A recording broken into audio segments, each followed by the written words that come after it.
재보궐선거가 마무리되면서 성완종 전 경남기업 회장을 둘러싼 정치권에 대한 수사도 속도를 낼 것으로 전망됩니다.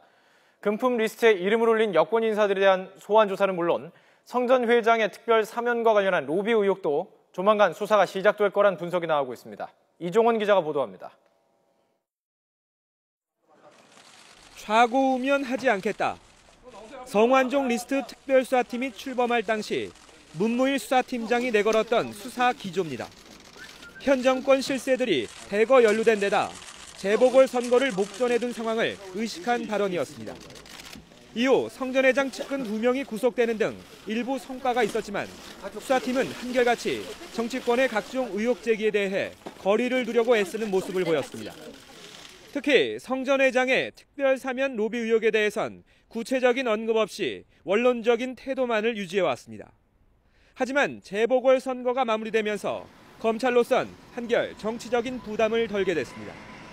여든 야든 논란이 불가피한 선거라는 변수가 사라지면서 수사팀의 공언대로 리스트에 한정된 수사는 물론 리스트에 기초한 수사를 본격화할 기반이 마련된 겁니다.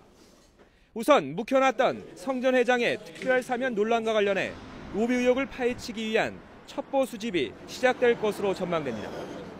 특별수사팀이 자원외교 수사 자료를 넘겨받고도 경남기업의 전반적인 자금 흐름을 전면 재수사하는 것도 같은 맥락입니다.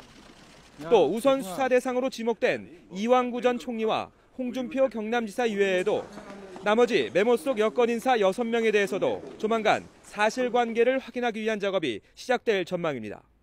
애초 수사의 실마리가 된 금품 리스트에 대한 명확한 규명도 없이 수사를 확대할 경우 자칫 기획수사나 표적수사란 역풍을 맞을 수도 있기 때문입니다. 검찰 고위 관계자는 선거가 끝나면서 수사팀이 고려해야 할 요소가 줄어든 것은 사실이라며 어떤 형태로든 이번 수사가 속도를 낼 수 있을 것으로 기대한다고 말했습니다. 현재 특별수사팀은 일정 담당 실무자들에게 추가로 소환을 통보하는 등 이 전 총리와 홍 지사의 과거 행적을 복원하는 데 주력하고 있습니다. 두 정치인의 소환도 멀지 않았다는 분석입니다. YTN 이종원입니다.